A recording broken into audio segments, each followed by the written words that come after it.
மாண்புமிகு எதிர்க்கட்சி தலைவர். அதே மாதிரி குறுவை பாதிச்ச சம்பவம் இன்னைக்கு கேள்விக்குறியாக நிலையில விவசாயிகளுடைய தொடர் கோரிக்கை டெல்டா மாவட்டங்களை வறட்சி பாதித்த மாவட்டங்களாக அறிவிச்சு அதற்கான உரிய நிவாரணங்களை அவங்க தொடர்ந்து கேட்டுட்டு இருக்கிறாங்க. எனவே அதையும் இந்த அரசு செய்ய வேண்டும் என்று கேட்டுக்கொள்கின்றேன். எதிர்க்கட்சி தலைவரை பார்த்து ஒரே ஒரு கேள்வி கேட்கிறேன், அதுக்கான விளக்கத்தை இங்க பதிவு செய்யணும். கர்நாடக அரசு மேகதாது அணை கட்டுவதற்கான அதாவது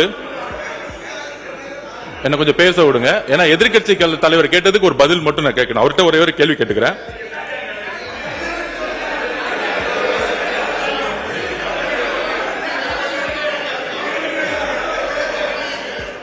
திரு மு.க. ஸ்டாலின் அவர்களின் தலைமையில் நடைபெற்ற திமுக ஆட்சியில் கர்நாடக அரசு மேகதாது அணை கட்டுவதற்கான திட்ட அறிக்கையை கர்நாடக அரசு தயார் செய்த நிலையில் அதை எதிர்த்து உச்ச நீதிமன்றத்தில் தமிழ்நாடு அரசு மனு தாக்கல் செய்தது.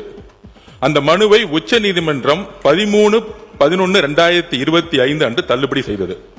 தமிழ்நாடு அரசின் மனுவை உச்ச நீதிமன்றம் தள்ளுபடி செய்ததை எதிர்த்து அன்றைய திமுக அரசு மீண்டும் உச்ச நீதிமன்றம் சீராய்வு மனுவை தாக்கல் செய்தது. அந்த சீராய்வு மனுவும் 15/4/2026 அன்று உச்ச நீதிமன்றத்தால் தள்ளுபடி செய்யப்பட்டது. அதையடுத்து மறு சீராய்வு மனுவை அன்றைய திமுக தலைமையிலான தமிழ்நாடு அரசு உச்ச நீதிமன்றத்தில் தாக்கல் செய்தது. தமிழக உரிமையை காக்கும் கடைசி வாய்ப்பாக இருந்த அந்த மனு மீதும் கவனமாக உரிய வாதங்களை வலுவாக முன்னாள் முதலமைச்சர் திரு மு.க. ஸ்டாலின் அவர்கள் தலைமையிலான திமுக அரசு எடுத்து வைக்கவில்லை.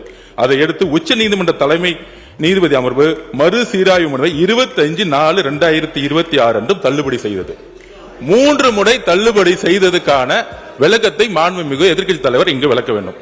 இந்த உச்சநீதிமன்றத்தில் இந்த டிபிஆர் கேஸ தள்ளுபடி ஏன் செஞ்சுச்சுன்னு அவங்களுடைய திமுக ஆட்சியில தான் இந்த மேகதாது விஷயமா உச்சநீதிமன்றத்தில் 3 முறையும் தள்ளுபடி செஞ்சாங்க.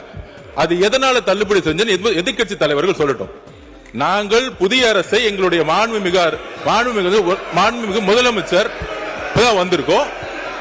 3 முறை உச்ச நீதிமன்றத்தில் திமுக தலைமையான அரசு மேகதாது அப்பீல்ல ஏன் தோத்தாங்கிறத எதிர்க்கட்சி தலைவர் சொல்லட்டும்.